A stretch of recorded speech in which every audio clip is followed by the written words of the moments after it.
समुद्र के किनारे एक लहर आई और वह एक बच्चे की चप्पल अपने साथ बहा के ले गई। बच्चे ने रेत पर उंगली से लिखा, समुद्र चोर है।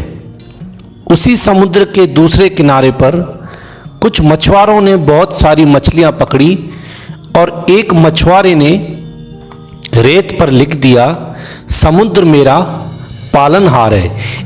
एक युवक समुद्र में डूबकर मर गया। उसकी मां ने रेत पर लिख दिया, समुद्र हत्यारा है। दूसरे किनारे पर एक गरीब बूढ़ा टेढ़ी कमर लिए रेत पर टहल रहा था। उसे एक बड़ी सीप में अनमोल मोती मिला। उसने रेत पर लिखा कि समुद्र दानी है। अचानक एक बड़ी लहर आई और सारे लिखे को मिटाकर चली गई। लोग समुद्र के बारे में जो भी कहें, लेकिन विशाल समुद्र अपनी लहरों में आनंदित रहता है। उसे किसी से मतलब नहीं है। अपना उफान और शांति वह अपने हिसाब से तय करता है, ना कि हमारे लिखने से या हमारे बोलने से। अगर आपको भी उस विशाल समुद्र की तरह बनना है तो किसी के निर्णय या किसी की प्रशंसा या किसी की निंदा पर ध्यान ना दें।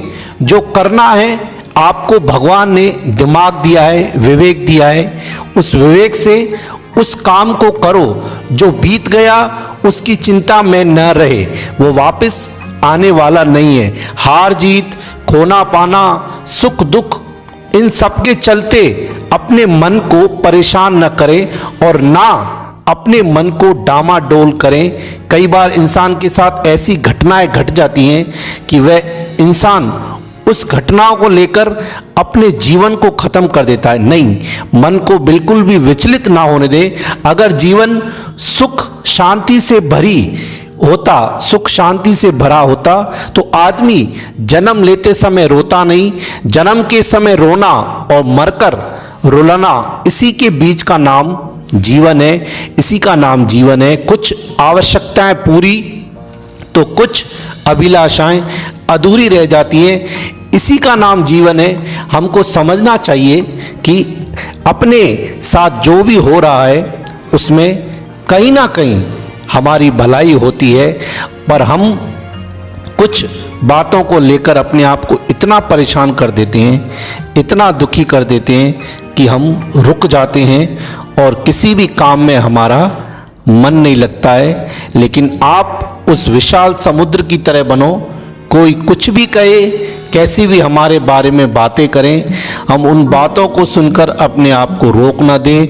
ऐसा भी होता है कि कोई चला जाता है छोड़कर, तो उसके दुख में हम बैठ जाते हैं, कोई काम नहीं कर पाते हैं और तरह तरह के विचार मन में आते हैं। बड़ी जल्दी हार मानकर बैठ जाते हैं और फिर कुछ भी नहीं कर पाते हैं, हाथ पर हाथ रखकर बैठ जाते हैं। लेकिन मन को समझाना चाहिए कि ऐसे काम नहीं चलेगा, ये जीवन है। कई तरह के लोग इस जीवन में हमसे मिलते हैं और फिर बिछड़ भी जाते हैं।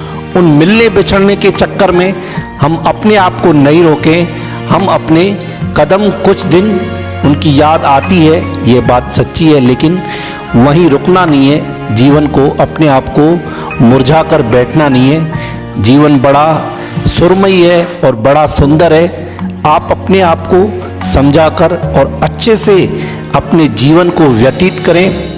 मन का काम है, मन हमें नीचे की तरफ ले जाता है, लेकिन विवेक है, उस विवेक से हमको मन को ऊपर चढ़ाना है।